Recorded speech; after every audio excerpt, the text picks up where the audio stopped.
సినీ ఇండస్ట్రీలో ఏఆర్ రెహమాన్ అనే పేరు గురించి ప్రత్యేక పరిచయం అక్కర్లేదు. ఏఆర్ రెహమాన్ సంగీత ప్రపంచంలో ఒక ట్రెండ్ సృష్టించారు. తన మ్యూజిక్తో కోట్ల మంది ఆడియన్స్ని మ్యాజిక్ చేశారు. Oscar award winner AR Rahman వైవాహిక జీవితానికి సంబంధించిన ఓ వార్త ప్రస్తుతం సోషల్ మీడియాలో హాట్ టాపిక్గా మారింది. తన భార్య సైరా బానుతో 29 ఏళ్ల దాంపత్య జీవితానికి ముగింపు పలుకుతున్నట్లు ప్రకటించారు. సుమారు 3 దశాబ్దాల పాటు కలిసి ఉన్న ఈ జంట ఇప్పుడు విడిపోవడంపై సినీ ఇండస్ట్రీలో ప్రధాన చర్చనీయాంశంగా మారింది. వీరిద్దరూ పరస్పర అవగాహన, అంగీకారంతోనే విడిపోతున్నారు.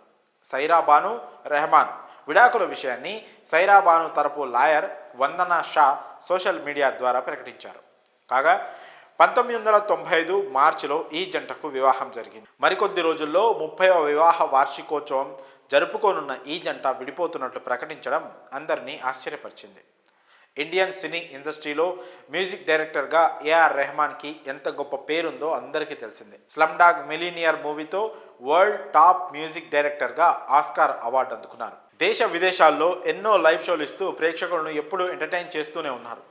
సైరా బాను రెహమాన్ విడాకుల విషయం గురించి ఆమె లాయర్ వందనా షా మాట్లాడుతూ, వివాహం చేసుకున్న దాదాపు 29 ఏళ్ల తర్వాత సైరా రెహమాన్ విడిపోవాలనే కఠిన నిర్ణయం తీసుకున్నారు.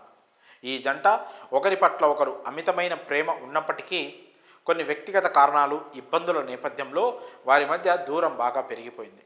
ఈ క్రమంలోనే ఇరువురి అంగీకారం మేరకు విడిపోవాలనే నిర్ణయం తీసుకున్నారు.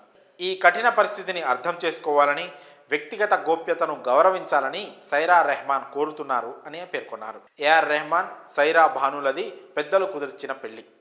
1995 మార్చి 12న వీరిద్దరూ నిఖా చేసుకున్నారు. ఈ జంటకు ఖతీజా, రహీమా అనే 2 కూతుర్లతో పాటు అమీన్ అనే ఒక కొడుకున్నాడు. తమ తల్లిదండ్రుల విడాకుల నేపథ్యంలో తమ వ్యక్తిగత గోప్యతను గౌరవించాలని రెహమాన్ తనయుడు అమీన్ తన ఇన్స్టాగ్రామ్లో పోస్ట్ చేశారు.